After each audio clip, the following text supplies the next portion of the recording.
అందమైన జీవితం కార్యక్రమానికి స్వాగతం. నమస్తే కళ్యాణ్ గారు. నమస్తే జయ గారు. ఈరోజు ఎపిసోడ్లో ఒక తల్లి ఆవేదన అండి. అయ్యో, నా బిడ్డ నాకు కాకుండా పోతుంది. ఏదో అంటారు చూడండి, కరవమంటే కప్ప కోపం, విడవమంటే పాము కోపం అన్నట్లుగా మాట్లాడితే ఏదైనా చేసేసుకుంటుందేమో, చెప్పాలి కానీ చెప్పలేము. కానీ మాట్లాడితే ఏమైపోతుందో అని చాలా, అంటే అసలు నేను చూస్తే నాకైతే కళ్ళల్లో నీళ్లు తిరిగినాయి. మరి ఫోన్ చేసేస్తానండి, నెంబర్ ఇచ్చారు, ఒకసారి అర్జెంటుగా మీరు మాట్లాడాల్సిన పరిస్థితి ఇది. ఈరోజు పిల్లలు ఎట్లా ఉన్నారంటే కళ్యాణ్ గారు, చాలా ఫాస్ట్గా ఉండటం ముఖ్యమే కానీ సూపర్ ఫాస్ట్ అయిపోతున్నారండి. మినిమం ఎథిక్స్ కానీ ఏమీ కనిపించట్లా. పిల్లలు ఈ రోజులు ఆడపిల్లలనే ఉన్నారు, మగ పిల్లలనే ఉన్నారు. హలో, లక్ష్మి గారండి? అవును మేడం. నమస్తే అండి, నేను జయాని అందమైన జీవితం ప్రోగ్రామ్ నుంచి కాల్ చేస్తున్నా. నమస్తే మేడం. నమస్తే అండి, మీ మెయిల్ చూసానండి. డాక్టర్ గారు ఉన్నారు, డాక్టర్ కళ్యాణ్ చక్రవర్తి గారు. నమస్తే సార్. మీరు ఒకసారి మాట్లాడండి. ఏం పేరమ్మా? లక్ష్మియా? లక్ష్మి సార్. నమస్కారం లక్ష్మి గారు, చెప్పండి అమ్మా. పెళ్ళై చాలా సంవత్సరాలు అయింది మేడం. 10-15 సంవత్సరాలు అయినా కూడా నాకు పిల్లలు పుట్టలేదు మేడం. ఓకే. ఆ తర్వాత భగవంతుడి దయ వల్ల నాకు ఒక పాప పుట్టింది మేడం. సంతోషం. ఆ పాపను మేము చాలా ప్రాణంగా పెంచుకున్నాం మేడం. నేను, మా ఆయన, ఇంకా మా ఆయననైతే అసలు కాలు కింద పెట్టకుండా పెంచిండు మేడం పాపని. అదే లేక లేక కలిగింది కదా, అంత ప్రేమగా పెంచుకొని ఇంటర్ వరకు మా దగ్గర పెరిగింది మేడం అమ్మాయి. ఇంటర్ తర్వాత ఇంకా పై చదువుల కోసం వేరే దగ్గర జాయిన్ చేద్దాము, బీటెక్ అట్లా చేయించేసి అని చెప్పేసి వేరే హాస్టల్లో జాయిన్ చేస్తాం మేడం. ఎక్కడమ్మా, ఎక్కడ జాయిన్ చేశారు? ఏ ఊరు? బెంగళూరు. మీరు ఎక్కడ ఉంటారు? మేము ఇక్కడ వైజాగ్. తర్వాత ఎప్పుడైతే అక్కడికి షిఫ్ట్ అయిపోయిందో, ఏది బెంగళూరు, ఈ పై చదువుల కోసం ఎప్పుడైతే మేము ఇక్కడ నుండి పంపించేసామో, అక్కడ స్నేహితులు, అక్కడ వాతావరణం ఉంటది కదా సార్, కల్చర్ ఏంటిదో మనకు తెలియదు, దూరంగా ఉన్నాం కదా సార్. ఫ్రెండ్స్ వాళ్ళు, ఫ్రెండ్స్ వల్ల అట్లా చెడిపోయే అవకాశాలు కూడా ఉన్నాయి. మనకు తెలియదు. బాగుండాలమ్మా, తినాలి, జాగ్రత్తగా ఉండాలి, ఎర్లీగా పడుకోవాలి, మనం ఇవన్నీ జాగ్రత్తలు చెప్తాం తల్లిగా. ఎంత చెప్పాలో అంత చెప్పుకుంటూ వచ్చాం. చదువు అయిపోయింది, జాబ్ లో జాయిన్ అవుతానండి. జాబ్ లో జాయిన్ అవుతానంటే సరే అని జాబ్ లో జాయిన్ అయిన తర్వాత మళ్ళీ ఒక రోజు వెళ్లాల్సి వచ్చింది. అమ్మాయి బర్త్డే వచ్చింది, పుట్టినరోజు వస్తే మా ఆయనకి హార్ట్ ఆపరేషన్ అయింది మేడం ఇక్కడ. నేను ఎలాగో వెళ్ళలేను కదా, పాపను చూసిరా, సర్ప్రైజ్ ఇచ్చిరా, గిఫ్ట్లు కొనిచ్చేసి కొన్ని డబ్బులు ఇచ్చిరా అని నన్ను పంపించాడు మేడం. నేను వెళ్ళాను మేడం అక్కడికి. బెంగళూరు వెళ్ళారా? సర్ప్రైజ్ ఇద్దామని వెళ్ళాను. అదేలే. సర్ప్రైజ్ ఇద్దామని అక్కడికి వెళ్ళేసరికి లాక్ వేసి ఉంది. మీరు వెళ్ళినప్పుడు తాళం వేసి ఉంది. అదేంటి, హాస్టల్ రూమా లేదంటే పాప ఏమైనా విడిగా ఫ్లాట్ తీసుకుందా? ఫ్లాట్ తీసుకొని ఉంది సార్ పాప. పోయేసరికి తాళం వేసిందని నేను ఫోన్ చేశాను సార్ పాపకి. ఫోన్ చేస్తే ఎక్కడున్నావమ్మా అంటే, నేను ఆఫీస్ దగ్గరలో ఉన్న మమ్మీ, సెల్ఫ్ లో ఉంది, కీ తీసుకొని నువ్వు లోపలికి వెళ్ళు అని చెప్పింది. నేను వస్తాను అని. కీ అక్కడే దగ్గర ఎక్కడో సీక్రెట్ గా సెల్ఫ్ లో పెట్టింది. ఎప్పుడన్నా వాళ్ళు ఫ్రెండ్స్ వస్తారేమో తీసుకొని వెళ్ళడానికని నేను అనుకున్నాను. లాక్ తీద్దామని లాక్ తెరిచి చూశాను సార్. లోపలికి వెళ్ళాను, లాక్ తెరిచి చూసేసరికి నా మైండ్ మొత్తం బ్లాక్ అయిపోయింది సార్. అక్కడ అంతా చూడకూడని అన్ని ఉన్నాయి సార్. అక్కడ ఇటు చూస్తేనేమో మందు బాటిల్స్, అటు చూస్తేనేమో కాల్చిన సిగరెట్ ముక్కలు, బెడ్ దులుపుదామంటేనేమో భార్యాభర్తలు కాపురానికి పిల్లలు పుట్టకుండా వాడుకునే అన్ని మందులు అవి ఇవి ఉన్నాయి సార్. చూసేసరికి ఇక నాకు మొత్తం కళ్ళు తిరిగిపోయింది సార్. ఈ విషయం మా ఆయనకు తెలిసే గుండె పగలు అక్కడి నుంచి చచ్చిపోతాడు సార్ మా ఆయన.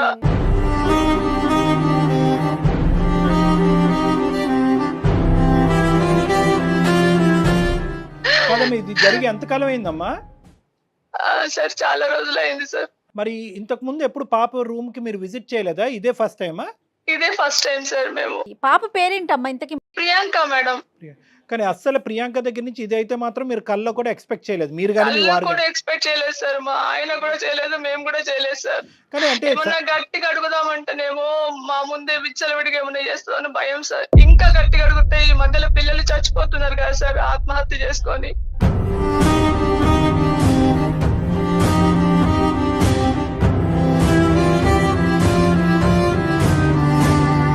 ఇలా ఏం అడుగుతాం సార్? ఆయనకు తెలిసేది ఉంటే పరువు కోసం ప్రాణం ఇచ్చే మనిషి సార్. కానీ ఆయన ఇట్లా ప్రాణం కాదా తీసుకుంటాడు లేకుంటే ప్రాణం తీస్తాడు సార్ ఆయన. అయ్యయ్యో! ఓకే. అతను కూడా ఎమోషనల్ అనమాట. కాదమ్మా లక్ష్మి, ఇప్పుడు ఎప్పుడైనా ఫోన్‌లో మాట్లాడినప్పుడు గానీ, వీడియో కాల్ చేసినప్పుడు గానీ, పాప పరిస్థితి ఎలా ఉండేదమ్మా? అంటే ఏమన్నా ఇలాంటిది జరుగుతుందనేటువంటి కొద్దిపాటి అనుమానం కూడా మీకు రాలేదా? అనుమానమే రాలేదు సార్. ఎందుకంటే అంత నమ్మకంగా పంపించాము. మన పిల్లల మీద ఎంత ప్రేమ నమ్మకం పెట్టుకుంటారు సార్ చెప్పండి. మా పాప అట్లా పోయింది అంటే అంత అపనమ్మకంతోటి మనం మాట్లాడం కదా సార్. వీడియో కానీ కాల్ చేసినా మామూలుగానే ఉంది సార్ ఆమె. కానీ కాదమ్మా, అడిగి వాస్తవాలు తెలుసుకోకపోతే ఇంతే ఉందా? లేదంటే ఇంకా ఎంత లోతుందో మనకు తెలియాలి కదమ్మా! ఇప్పుడు మీరు అడగకుండా ఎలా ఉంటారు? ఇప్పుడు ఎన్ని రోజులని దాస్తారండి? ఇప్పుడు ఇదేంటంటే కేవలం ఒక అలవాటు అనే పరిధిలో ఉందా? లేదంటే నేరం అనే పరిధిలోకెళ్ళిందా? అంటే ఇంకా ఏమన్నా నా ఉద్దేశ్యం ఏంటంటే ఇంకా గిగ్స్ ఇలాంటివి ఏమైనా ఉన్నాయా? ఇంకా నేను అడిగే ప్రయత్నం చేయలేదు సార్. అందుకనే మిమ్మల్ని సంప్రదించానండి. ఓకే. ఎలాగైనా మీ ద్వారా నాకు న్యాయం జరగాలి. మా ఆ! భార్యాభర్తలకు మళ్ళీ మా కూతురు మా దగ్గరకు రావాలి. మేము తల్లిదండ్రులుగా ఆ ప్రేమ మళ్ళీ పొందాలి అనే ఆవేదన సార్. అయ్యయ్యో! అయ్యో! లేదమ్మా, నువ్వు ఓదార్చుకో అమ్మా. అంటే మీ వారికి ఇంకా తెలీదమ్మా ఇదంతా? మా వారికి తెలియదు సార్. ఒకవేళ తెలిస్తే అక్కడే మంచాలోనే గుంట పడతాడు. అక్కడే చచ్చిపోతాడు సార్ మా ఆయన. అయ్యో! లక్ష్మి గారు. ఊరుకోండి. అట్లా ఏం కాదు లక్ష్మి గారు, ఉండండి. ప్రతి సమస్యకి ఒక పరిష్కారం ఉంటది. ఆవిడ డోంట్ వరీ, పాపం డోంట్ వరీ. రూమ్ వరకు వెళ్ళేంత వరకు చాలా గట్టిగానే మాట్లాడింది. కానీ ఒక్కసారి రూమ్‌లోకి ఎంటర్ అయిన తర్వాత ఆవిడ చూసినటువంటి సన్నివేశం, అమ్మ ఒక్కటి నాకు ఒక చిన్నపాటి అనుమానము, ఆలోచన. ఇవన్నీ సార్ కూడా మీ అమ్మాయే చేసిందంటానికి ఏంటి? అంటే వేరే ఫ్రెండ్స్ ఎవరు అంటే అంటే చిన్న light at the end of the tunnel అంటారు కదా! చిన్న గోరంత దీపం చిన్నది. బహుశా ఏమన్నా ఫ్రెండ్స్ వచ్చి అది వాడటమా? లేదంటే వేరే వాళ్ళకి ఎవరికైనా రూము ఏదైనా సబ్ లీజ్ లాంటికి ఇచ్చి ఎవరైనా ఫ్రెండ్స్‌కి ఇచ్చి వాడుకోవటం వల్ల అలా ఏర్పడిందనేది ఒక చిన్న, ఎందుకంటే మీరు మొదటి నుంచి మీ అమ్మాయి క్యారెక్టర్ గురించి చెప్తూ అద్భుతంగా ఉంది, మా అమ్మాయికి మించిన వాళ్ళు ఎవరు లేరంటున్నారు. అలాంటి అమ్మాయి ఇలాగ కేవలం వైజాగ్ నుంచి బెంగుళూరు వచ్చి ఇంత మార్పు చెందుతదా? అంటే మాట్లాడే విధానంలో మనకు తెలిసిపోతుంది కదా సార్ ఎలా ఉంది అనేది. ఇప్పుడు మామూలుగా మాట్లాడడంలో అమ్మ నేను వస్తున్నాను ఎంత ప్రేమగా పరిగెత్తుకొని నేను వస్తున్నా ఊరు నుండి వచ్చానంటే పరిగెత్తుకొని వస్తారు కదా. అదే నువ్వు అక్కడ ఉండు నేను వస్తున్నాను మాటల విధానంలో మనం తెలుసుకోవచ్చు కదా సార్. కానీ నా చిన్న డౌట్ ఏంటంటేనమ్మా, అసలు ప్రియాంక అసలు మాట్లాడటానికి ఇష్టపడుతుందా? తను ఉండేటటువంటి పొజిషన్‌లో మాగోటి వాళ్ళు మాట్లాడగలమా ఆ అమ్మాయితో? సార్ మీరే మాట్లాడాలి సార్. ఎందుకంటే ఇప్పుడు ఒక తల్లిగా నేను మాట్లాడితే ఎక్కడ నుండి ఏ సమాధానం వస్తుందో ఏ ప్రశ్న వస్తుందో అని నేను హడలిపోతున్నా సార్. ఎందుకంటే ఇప్పుడు నేను మాట్లాడితే తను ఎట్లా రియాక్ట్ అవుతుందో కూడా నాకు తెలియదు సార్. ఈరోజు ఒక తల్లిగా మీరు అడిగితేనే సహించలేనటువంటి ఒక అమ్మాయి ఈరోజు నాకెంత రెస్పెక్ట్ ఇస్తుంది, నా మాట ఎంత వింటుంది అనేది కూడా అనుమానాస్పదమే. ఎందుకంటే మీరెవరండి, మా అమ్మకు లేనటువంటి బాధ మీకెందుకు అనేటటువంటి మాట రావచ్చు. నేనేమంటున్నానంటే కనుక ఆ అమ్మాయికి ఇష్టపడేది కానీ గౌరవించేటటువంటి పెద్దలు ఎవరన్నా మీకు తెలిసిన వాళ్ళు ఎవరన్నా ఉన్నారా? ఆ అమ్మాయి డైరెక్ట్గా మనం ఇలాగ డాక్టర్ అని చెప్తే కనుక, సైకియాట్రిస్ట్ అని చెప్తే కనుక ఏ విధంగా రియాక్ట్ అవుద్దో మనం ఊహించుకోలేము. కాబట్టి అట్లీస్ట్ మీ వారి యొక్క స్నేహితుడో పెద్దనానో లేదంటే ఫ్రెండ్ ఏదో విధంగా అలా చెప్పండి సార్. మా ఆయన ఫ్రెండ్ అని అలా మొదలు పెడదాం సార్. ఏంటి మీ ఆయన గారి ఫ్రెండ్, పాపకు తెలిసినటువంటి మీ ఆయన గారి ఫ్రెండ్ పేరు ఏదన్నా ఉందా? రామారావు గారు. రామారావు గారు అని నేను అంటాను. చూద్దాం అమ్మాయి, నేను ఇలాగా నేను రామారావు గారిని మాట్లాడుతున్నానమ్మా, చిన్నప్పటి నుంచి నిన్ను చూసిన వాడిని అని ఆ విధంగా మనం ముందుకు తీసుకెళ్ళి ఏ విధంగా రియాక్ట్ అవుతుందో చూద్దాం. తర్వాత మన ఐడెంటిటీ అనేది రివీల్ చేద్దాం అమ్మా. నాకు ఒకసారి నెంబర్ ఫార్వర్డ్ చేయండి ఇదే నెంబర్కి. మీకు వాట్సాప్ లో నంబర్ సెండ్ చేస్తాను మేడం. అదే డాక్టర్ గారు ఏమంటున్నారంటే అమ్మాయికి కూడా చెప్పాక ప్రియాంకకి చెప్పినాక అమ్మ కూడా ఉంది అన్నాక అప్పుడు మీరు మాట్లాడుదురు కానీ. అలాగే మేడం. రైట్ అండి. పరిస్థితి బట్టి మాట్లాడదాం. హలో ప్రియాంక. హలో హలో చెప్పండి ఎవరు? అమ్మా ప్రియాంక, నేను రామారావునమ్మా, నాన్నగారు వాళ్ళ స్నేహితుడిని. గుర్తున్నానమ్మా? ఏమోనండి నాకు గుర్తులేదు.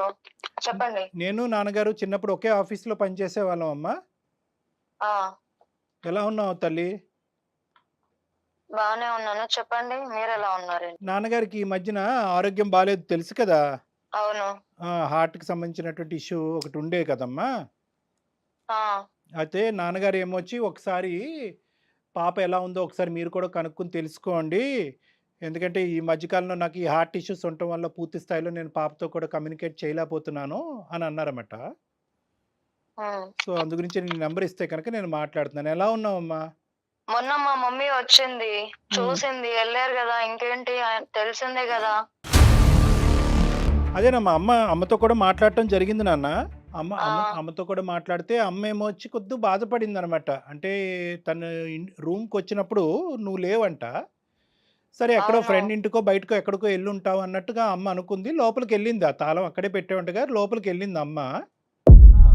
అయితే అక్కడేవో కొన్ని చూడకూడనివన్నీ చూసి అమ్మ చాలా మనస్తాపం చెంది ఒక డిప్రెషన్‌లోకి వెళ్ళి నాకు చెప్పిందమ్మ. నాకు కూడా ఫోన్ చేసి చెప్పింది.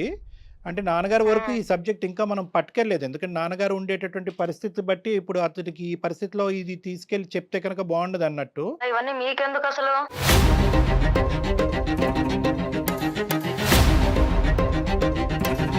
కాదు నాన్న, నాకెందుకు అనే మాట చాలా మంచి మాట.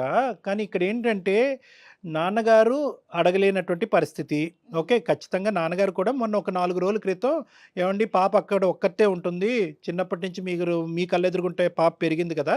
ఒకసారి కనుక్కోవటం అనేటటువంటి మాట అనటం వాస్తవమే. కానీ దాంతో పాటు అమ్మ తర్వాత నాకు ఈ షాకింగ్ న్యూస్ చెప్పేటప్పటికి ఇంకా నా మీద ఇంకా బాధ్యత పెరిగిందమ్మా. అంటే మీ కుటుంబానికి చిన్నప్పటి నుంచి తెలిసినటువంటి ఒక వ్యక్తిలాగా, మీ నాన్నగారి తర్వాత ఒక పెద్ద స్థాయిలో ఉండేటటువంటి ఒక వ్యక్తిలాగా నువ్వు నువ్వు నువ్వు ఈ పరిస్థితుల్లో ఏ పరిస్థితిలో ఉన్నావు అనేటటువంటి తెలుసుకోవటం ఒక ఇంపార్టెంట్ అంశంగా భావిస్తూ నేను కాల్ చేయటం జరిగిందనమాట.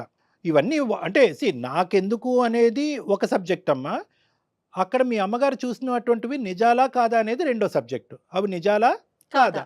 చూడండి అంకుల్, మీరు ఇవన్నీ కనుక్కునే అవసరం లేదు. మీ వర్క్ ఏంటి అది చూడండి ఫస్ట్. నా గురించి మీకు అవసరం లేదు. నేను ఎలా ఉన్నాను అనేది అవన్నీ మీకు ఎందుకు? నా లైఫ్ ఇది, నా ఇష్టం. నేను ఎలాగైనా ఉంటాను. అది అడిగే రైట్స్ మీకు లేవు. పోనీ మీ అమ్మగారికి ఉన్నాయమ్మా? అవును, మా అమ్మే డైరెక్ట్ గా వచ్చి అడుగుతుంది కదా. అలాంటప్పుడు మీకేం రైట్స్ ఉన్నాయని అసలు నన్ను అడుగుతున్నారు నాకు కాల్ చేసి? ఒక్క నిమిషం ఆలోచించు. అమ్మకి నన్ను మధ్యలో పెట్టి అడిగించవలసినటువంటి అవసరం ఏముంటది తల్లి? ఇప్పుడు ఏమంటారు? అమ్మ చిన్నప్పటి నుంచి నిన్ను అల్లారు ముద్దుగా పెంచుకుని ఈ లెవెల్ వరకు తీసుకొచ్చి కళ్ళు మూసుకుని మా అమ్మాయి సక్సెస్ఫుల్గా ఒక మంచి సిటిజన్ ఆఫ్ దిస్ కంట్రీ అవుతుంది, మా పేరు నిలబడుతుంది అని చెప్పి మీ తల్లిదండ్రులు చిన్నప్పటి నుంచి ఆశపడ్డారు. ఇది ఒక జీవితంలో ఏంటంటే నాన్నగారు అప్పుడు హార్ట్ అటాక్ వచ్చినప్పుడు నాన్నగారికి బైపాస్ సర్జరీ అవటం అనేది ఎంత పెద్ద షాకో మీ అమ్మగారికి, ఈ రోజు నీ రూమ్ లో చూసినటువంటి ఈ సంఘటన కూడా అంత పెద్ద షాక్ గురవుతున్నారు. ఇంకా చూస్తున్నాను. నా రూమ్ లో అంటున్నారు. ఏం కనిపించింది అసలు నా రూమ్ లో? ఏం చూసారంట?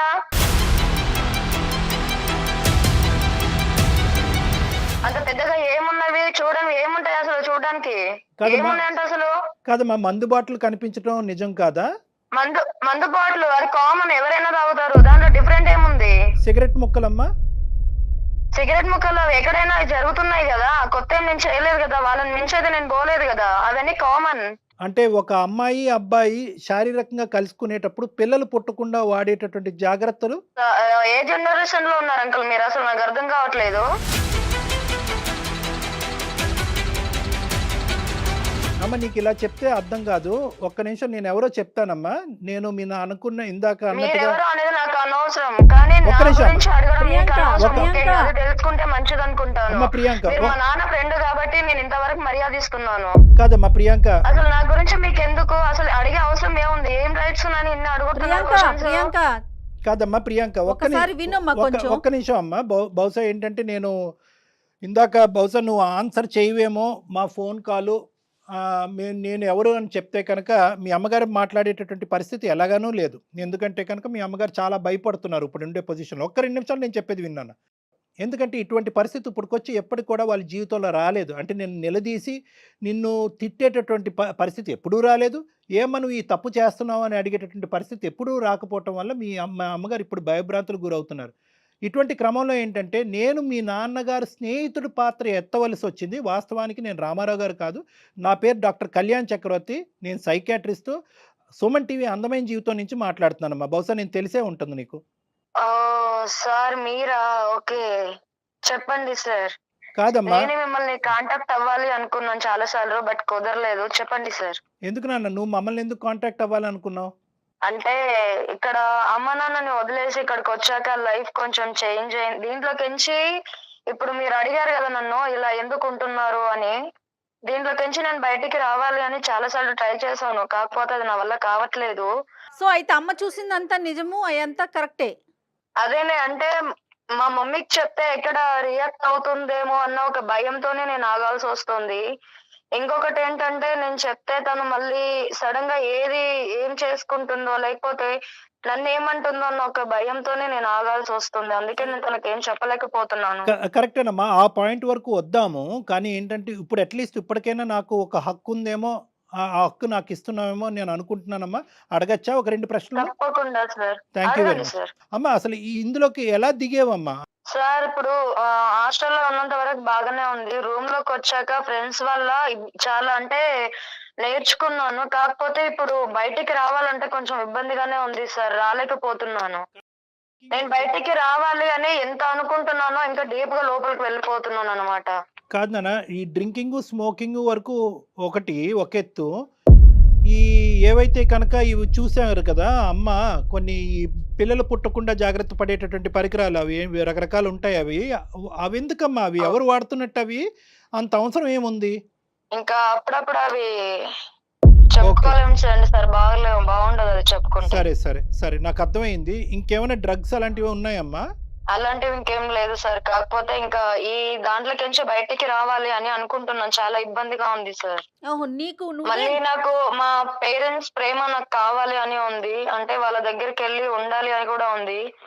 కాదు వాళ్ళకి చెప్తే ఎలా రియాక్ట్ అవుతారో అన్న భయం కూడా ఉంది. అంటే తనకే ఉంది ఆలోచన దాంట్లో నుంచి బయటపడాలి కానీ రాలేకపోతుంది. కానీ ప్రియాంక ఇప్పుడు అవును. కాదు నాన్న, ఇది మొక్కగా ఉన్నప్పుడే దీన్ని తుంచేసేయాలి. ఈ అలవాట్లలోకి ఇంత లోపలికి వెళ్ళిపోయి ఆఖరికి ఏంటంటే నేను బయటకు రావాలి అంటే బహుశా ఏంటంటే ఇది వినేటటువంటి అన్ని యువతి యువకులందరికీ కూడా ఇది ఒక మంచి సబ్జెక్టు. అంటే ఏంటంటే ఈ అలవాట్లకి బానిస అయ్యేటటువంటి పరిస్థితి ఎప్పుడు వస్తుంది అంటే కనుక ఆదిలోనే ఇందులోంచి బయటపడి తప్పించుకునేటటువంటి ప్రయత్నం పూర్తి స్థాయిలో చేస్తే కనుక తొందరగా బయటకు వస్తాం.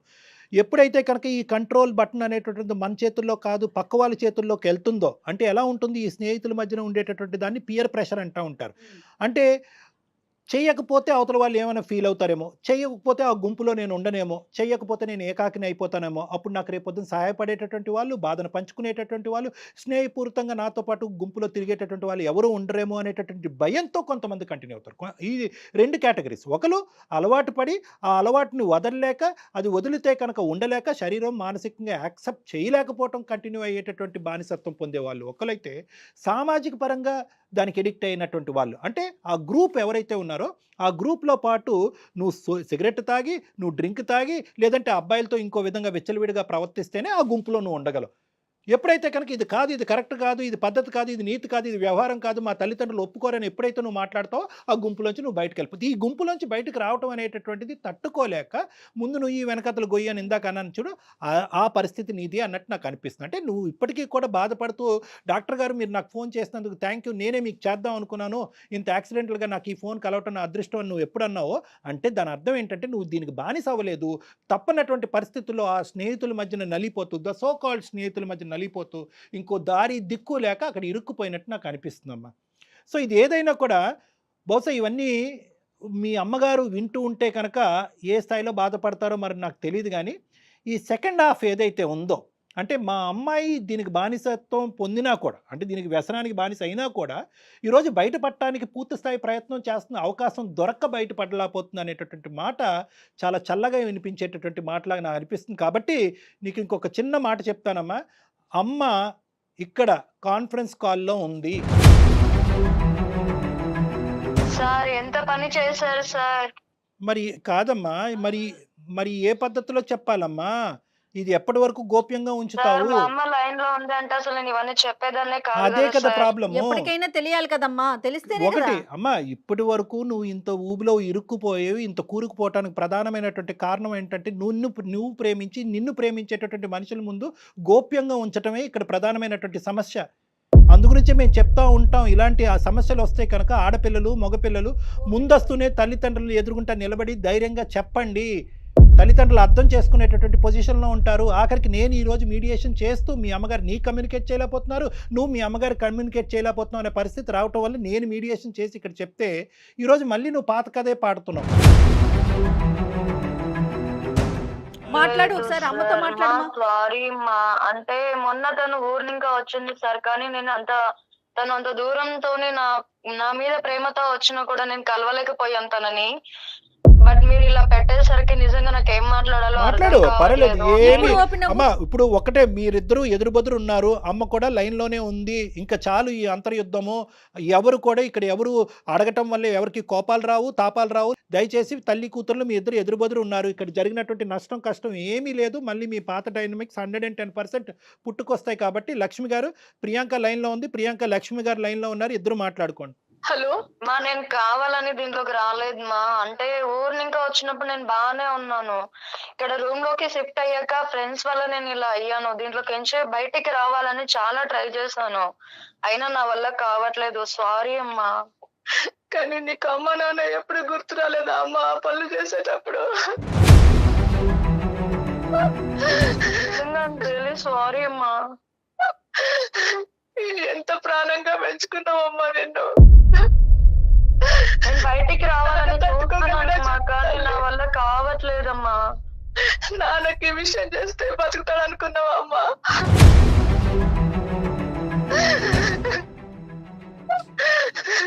మా ఏడు వద్దు. ఇప్పుడు నేను మళ్ళీ నాకు ఒక అవకాశం ఇవ్వమంటున్నాను నిన్ను. నాకు ఈ జాబ్ కూడా వద్దు, నాకు ఈ రూమ్ కూడా వద్దు. నేను మళ్ళీ వచ్చి మీ దగ్గరే ఉంటాను. నేను ఇవన్నీ మానేసి వద్దాం అనుకుంటున్నానమ్మా. ఇంకా దీంట్లోకి నుంచి బయటకు రావడానికి నేను ట్రై చేస్తాను. ఎంతో అల్లారు ముద్దుగా పెంచి పెద్ద చేసి ఎంతో కీర్తి ప్రతిష్టలు తెస్తావు అనుకున్నా, కానీ నువ్వు బాధపడకండి లక్ష్మి, ఇంకా మా ఏడు ఇప్పటికైనా వద్దు ఇంకా. చెప్తున్నాను కదా సారీ, లక్ష్మి గారు. అంటే నేను కావాలని రాలేదు. మరి సార్ చెప్పండి సార్. తల్లి బంగారు తల్లి, ఒక లక్ష్మి గారు, ఎంతమంది తల్లిదండ్రులకి అంటే ఇటువంటి సన్నివేశం చూసిన తర్వాత, నాగోటి వాళ్ళు మాట్లాడిన తర్వాత, ఎంతమంది ఆడపిల్లలు కానీ అబ్బాయిలు కానీ ఈ విధంగా రియలైజ్ అయ్యి మళ్ళీ అమ్మ నాన్న ముందు క్షమాపణ అడగటం, నేను మాట్లాడినటువంటి పావుగంటలోనే క్షమాపణ అడగటము. వాస్తవానికి ఏంటంటే కనుక నేనేదో ఇష్టం ఉండి కోరిక పుట్టి అటువైపు పరిగెట్టలేదమ్మా, తప్పకి ఇరుక్కుపోయినటువంటి ఒక దరిద్రగొట్టి పరిస్థితి. ఇప్పటికైనా ఇది ఒక బంగారు అవకాశంలాగా ఇందులోంచి బయటపడి నీ కళ్ళెదురుగుంట నిలబడ్డాను, నన్ను క్షమించమ్మా, 2 నిమిషాల్లో నేను మారుతానని చెప్పేటటువంటి మనుషులు ఎంతమంది ఉంటారమ్మా ఈ నిజంగా వయసులో? అదృష్టం అనుకోండి. ఈ వయసులో ఎంతమంది ఉంటారు తల్లి? సో కాబట్టి ఏంటంటే కరెక్టే, మీ మీ మీ కడుపు ఘోష అనేది మాకు అర్థం అవుతుంది. ఎందుకంటే మీ శోకం ఏంటంటే, అరే ఇదేంటి ఎక్కడెక్కడో ఇలాంటి అలవాట్లు, ఇలాంటి పాడలవాట్లు, ఇలాంటి పరిస్థితులు జరుగుతాయి అనుకుంటాను, కానీ మా ఇంట్లో మా కన్న కూతురు ఇలా చేస్తుందని నేను అనుకోను. ప్రతి తల్లిదండ్రుల యొక్క వాదన ఇదే. ఏమనుకుంటారంటే పేపర్లో చూస్తారు, టీవీలో చూస్తారా, అది ఎక్కడోలే ఏదో ఎక్కడో పాడైపోయినటువంటి పిల్లలో, లేదంటే తల్లిదండ్రులు పట్టించుకున్నటువంటి పిల్లలో, లేదంటే అల్లారి ముద్దుగా విపరీతమైనటువంటి ముద్దిచ్చి అడగకుండానే విపరీతంగా ఇచ్చేటటువంటి కుటుంబాల్లో పుట్టినటువంటి పిల్లలు దారి తప్పి గాడి తప్పి ఇలా ప్రవర్తిస్తారని అనుకుంటారు. కానీ వాస్తవానికి ఏంటంటే మన ఇంట్లోనే ఇలా జరుగుతుందా అనేటటువంటి చాలామంది తల్లిదండ్రులు ఊహించుకోరు. ఇదంతా కూడా ప్రధానంగా జరిగేటటువంటి, అంటే ఎప్పుడైతే కనుక ఈ అమ్మాయి ఈ వాతావరణంలోంచి ఆ వాతావరణంలోకి వెళ్ళినాయో రకరకాల అంశాలు వచ్చినాయి. ఒకటి ఏంటంటే కనుక ఒంటరిగా బతకవలసినటువంటి అవసరం, అల్లారు ముద్దుగా పెంచుకున్నటువంటి తల్లిదండ్రులు, ఏకైక కూతురు, అల్లారు ముద్దుగా పెంచేటటువంటి కూతురు, ఆ అమ్మాయి అక్కడికి వెళ్ళి ఒంటరిగా ఉండటం, ఓ కొత్త వాతావరణం, అంత ఫాస్ట్గా ఉండేటటువంటి వాతావరణం, సిగరెట్ తాకపోయినా మందు కొట్టకపోయినా తేడాగా చూసే వాతావరణం, అబ్బాయిలతో కలిసి బాయ్ ఫ్రెండ్ లేడు అని చెప్పుకోవటానికి సిగ్గుపడేటటువంటి వాతావరణం. సో ఇటువంటి వాతావరణంలోకి వెళ్ళేటప్పటికి ఆ అమ్మాయి ఏమనుకుందంటే ఇదే నార్మేమో, ఇది సాంప్రదాయం ఏమో, నేనే ఇప్పుడు దాకా నూతులో కప్పలాగా ఉన్నానేమో, ఇది వాస్తవమైనటువంటి ప్రపంచం ఏమో, ఈ ప్రపంచానికి నేను ఎస్ చెప్పకపోతే కనుక ఈ ప్రపంచం నాకు నో చెప్తాదేమో అనేటటువంటి భయంతో దిగినటువంటి ఒక బానిస అమ్మాయి. కాబట్టి ఏంటంటే పెద్ద మనసు చేసుకుని ఈ అమ్మాయిని ఈరోజు క్షమించవలసినటువంటి అవసరం ఉంది. ఒకప్పుడు ఇదే తత్వం కానీ ఇదే ఆలోచన శైలి కానీ కొద్దిపాటి కంటిన్యూ అవుతే కనుక నేను ఆ అమ్మాయి కౌన్సిలింగ్ చేసి ఆ అమ్మాయి మనసు మార్చి మళ్ళీ ఇటువంటి తోవలోకి వెళ్లకుండా నేను కాపాడగలిగేటటువంటి వ్యక్తిని అవుతానమ్మా. లక్ష్మి గారు, ఇలాంటి వాళ్ళ సలహాలు సూచనలు మాలాంటి తల్లిదండ్రికి మేము కన్నా పిల్లలకి చాలా అవసరం సార్. ఎందుకు నా బాధ కట్టలు తెంచుకునే దుఃఖం ఎందుకు వచ్చిందంటే సార్, ఇక్కడ మీకు ఒక్క విషయం చెప్పాలి సార్. చెప్పండమ్మా, తప్పకుండా. ఎన్నో ఏళ్లుగా అంటే ప్రదక్షిణాలు, పూజలు, వ్రతాలు చేయగా పుట్టిన అమ్మాయి కాబట్టి ఇంత దాకా తెస్తుందని అనుకోలేదు సార్. ఆ దుఃఖం వల్లనే ఈ ఏడుపు, ఈ బాధ ఇదంతా వస్తుంది సార్ నాకు. దేవుడు వరవిస్తూనే శాపించాడు అనేటువంటి పరిస్థితి. అమ్మ ప్రియాంక సార్ చెప్పండి సార్. నేను ఇప్పటికీ కూడా అమ్మకి దొరికాను కాబట్టి మారేను అనేటటువంటి ప్రియాంక కాదని నేను అనుకుంటున్నాను. అదేం లేదు సార్, నేను మా అమ్మ దగ్గర చెప్పాలి అని అనుకున్నాను, బట్ మీ వల్ల తెలిసింది, మంచిదే అయ్యింది నాకు. నిజంగా ఐఎమ్ రియలీ సారీ అమ్మా. సరే నాన్న, ఓకే, సారీ, ఓకే. తక్షణ కర్తవ్యం ఏంటంటే కనుక మళ్ళీ ఎక్కడ చెప్పా పెట్టకుండా పెట్టి బేడ సర్దుకుని వెనక్కి వచ్చేసి ఇక్కడ ఇంటికి వచ్చిన తర్వాత, వైజాగ్ వచ్చిన తర్వాత కావాలంటే వాళ్ళకి నోటీస్ పంపించి జాబ్కి రిజిగ్నేషన్ పెడితే కానీ అక్కడ మొత్తానికి డిక్లేర్ చేయొద్దు ఆ గుంపుకి. అర్థమైందా? బాబు వెళ్తున్నా గుడ్ బై, అమ్మ వెళ్తున్నా గుడ్ బై అని చెప్పారు అనుకో, అందరూ నిన్ను చుట్టుముట్టేస్తారు, సాయంత్రం పబ్బుకి పట్టుకెళ్ళిపోతారు. కాబట్టి నేనేమంటున్నానంటే ఎవరికి చెప్పకుండా నీ దారి నువ్వు నీట్గా సర్దుకుని వెనక్కి వచ్చేసే, లేదంటే మళ్ళీ నిన్ను ఇన్ఫ్లుయెన్స్ చేస్తారు వాళ్ళు. Okay sir. చిప్పుగా వచ్చేసేయాలండి, అది డాక్టర్ గారు చెప్పే సలహా. మీ ఇద్దరికి మేము పాదాభివందనం చెప్పుకుంటున్నాము. మీ వల్లనే నా కూతురు నాకు దక్కింది. మీకు చాలా చాలా ధన్యవాదాలు సార్. అయ్యో, థ్యాంక్స్ లక్ష్మి గారు. థ్యాంక్ యూ అండి, థ్యాంక్ యూ. ఇంకా Thanks for this. బాధపడకండి, తను హ్యాపీగా తిరిగి వచ్చేస్తుంది, చక్కగా ఉండండి. అలాగే సార్, అలాగే. Okay. Thank you sir, thank you so much sir. Thank you అమ్మా. ఓకే, థ్యాంక్ యూ, నమస్తే. కానీ ఇంత ఫాస్ట్ గా ప్రియాంకలో మార్పు వస్తుందని ఎక్స్పెక్ట్ అయితే తనకుందా ఆలోచన? మార్పు కోరుకుంటున్న వాళ్ళకి మార్పు తొందరగా వస్తుంది మేడం. మన ఇంక ఇక్కడ అదృష్టం. మీరేం చేయక్కర్లేదు, అంటే అంతేనా కళ్యాణ్ గారు? అంతే, ఇక్కడ మనం చేయవలసినటువంటిది ఏమీ లేదమ్మా. ఎటొచ్చి ఏంటంటే ఫ్యూచర్లో ఇటువంటి పిల్లలు ఏంటంటే మళ్ళీ ఒక ప్రపంచంలోకి వచ్చారనుకోండి, వీళ్ళ యూజువల్గా వాళ్ళ సైకాలజీ ఎలా ఉంటుందంటే ఆ గ్రూప్లోంచి నేను బయటపడ్డాను కాబట్టి బహుశా ఏమీ కాదు, ఇంకో గ్రూప్ ఇంకో ఆలోచనతో ఇంకో యాంగిల్లో మళ్ళీ వీళ్ళ దగ్గరికి రావచ్చు. సో కాబట్టి ఏంటంటే వీళ్ళని కర్తవ్యం ఎప్పుడు చూసుకుంటూ ఉండాలి. అంటే కర్తవ్యం అంటే first realisation of responsibility, ROR అంటూ ఉంటారు, పిల్లలందరికీ చెప్తూ ఉంటాను నేను. రియలైజేషన్ ఆఫ్ రెస్పాన్సిబిలిటీ, మీ బాధ్యత ఏంటి, మీ వయసు ఏంటి, మీ బాధ్యత ఏంటి, మీ తల్లిదండ్రులు మీ దగ్గర నుంచి ఏం కోరుకున్నారు, ఈ రెస్పాన్సిబిలిటీ రియలైజ్ అయ్యేంత వరకు ప్రియాంక లాంటి వాళ్ళు చాలామంది రావచ్చు, వాళ్ళలో వచ్చేటటువంటి మార్పు మాత్రం పర్మనెంట్ కాదు. సో ఈ రియలైజేషన్ రావాలి, అది తెప్పించడానికి కొన్ని కౌన్సిలింగ్ సెషన్స్ అనేది యూజువల్గా చేస్తూ ఉంటాం. ప్రియాంకకి ఏం అవసరం పడకపోవచ్చమ్మా. రైట్ అండి, థ్యాంక్ యూ కళ్యాణ్ గారు. థ్యాంక్ యూ నమస్తే. జగన్, నమస్తే. అత్యాధునికమైన టెక్నాలజీతో ఫెర్టిలిటీ ట్రీట్మెంట్ అందిస్తోంది మెడిసి IVF.